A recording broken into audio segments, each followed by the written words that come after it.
തേന്മാവിൻ കൊമ്പത്ത് എല്ലാ ദിവസവും രാത്രി 9 മണിക്ക് നമ്മുടെ സ്വന്തം സൺ സൂര്യയിൽ.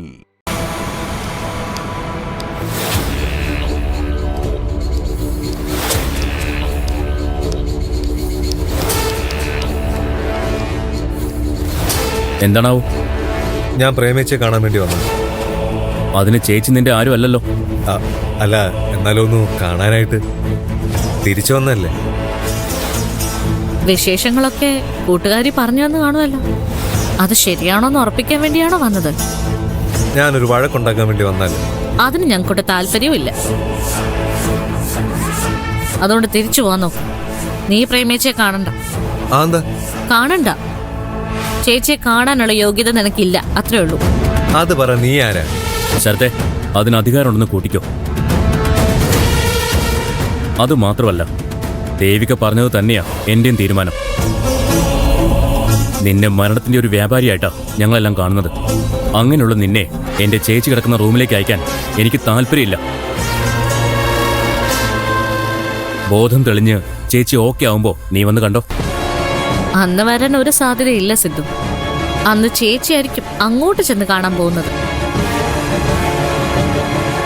ചേച്ചി ഈ അവസ്ഥയിലാക്കിയവനെ നേരിട്ട് കാണാൻ ആർക്കായാലും ഒരാഗ്രഹം ഉണ്ടാവുമല്ലോ. അനാവശ്യം പറയരുത്. ഞാനല്ല ഇതിന്റെ ഒന്നും പിന്നില്. നീ അല്ലെങ്കിൽ പിന്നെ എന്തിനാ ദേഷ്യപ്പെടുന്നു? ഒന്നും ഇവിടെ കൊണ്ട് തീർന്നു എന്ന് നീ കരുതണ്ടടാ ശരത്തെ.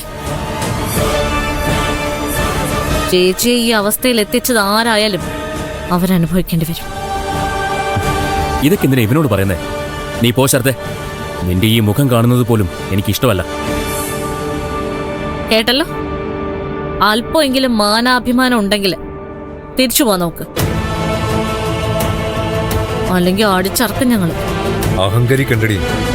ചരടിപ്പോഴും എന്റെ കൈ തന്നെ ഇരിക്കുന്നു. അത് നീ മറക്കണ്ട.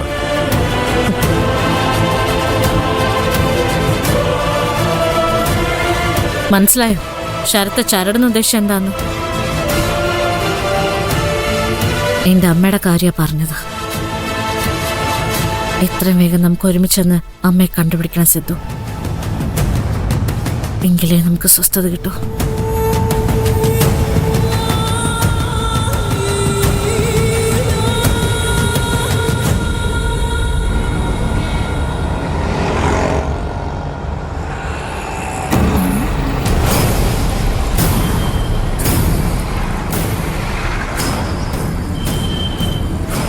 നിരഞ്ജ, നിരഞ്ജ, അക്ഷര വന്നില്ലേ? ഇല്ല. വീട്ടിലേക്കല്ലേ? അല്ല. അയ്യോ, വീട്ടിലേക്കായിരുന്നെങ്കിൽ കൂടെ വരാമെന്ന് വിചാരിച്ച. ഞാൻ വേറൊരു സ്ഥലത്തേക്ക്. ആ, ഗിഫ്റ്റ് വാങ്ങാൻ വന്നതാ? അപ്പച്ചിക്ക് എന്തൊക്കെയാ അറിയേണ്ടത്? ഞാൻ ഗിഫ്റ്റ് വാങ്ങാനെന്ന് വന്നതല്ല. ഇനി എന്നെ ഇവിടെ വെച്ച് കണ്ടുവെന്നൊന്നും അക്ഷരയോടെ ഒന്ന് പറയണ്ട കേട്ടല്ലോ. അയ്യോ, ഞാൻ അങ്ങനത്തെ ആളല്ല. അതറിയാം, എന്നാലും ഒന്ന് ഓർമ്മിപ്പിച്ചെന്നേ ഉള്ളൂ.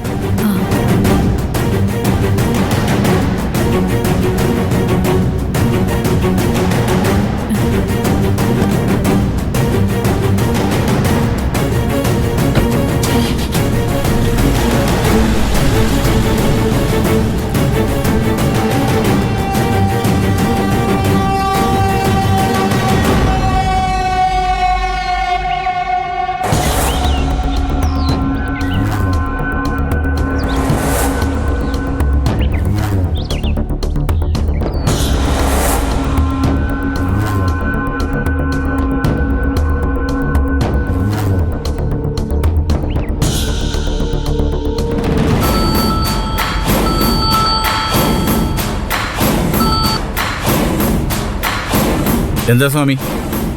സാറേ, ഇന്നലെ നിരഞ്ജൻ സാറിന്റെ വീട്ടിൽ എന്തെങ്കിലും സംഭവിച്ചോ? പൂവ്, അവിടെ ഒരു മോഷണ ശ്രമം നടന്നു. കേറിയതാരെന്ന് കണ്ടോ? കണ്ടെങ്കിൽ പോലീസുകാരോട് പറയില്ലേ?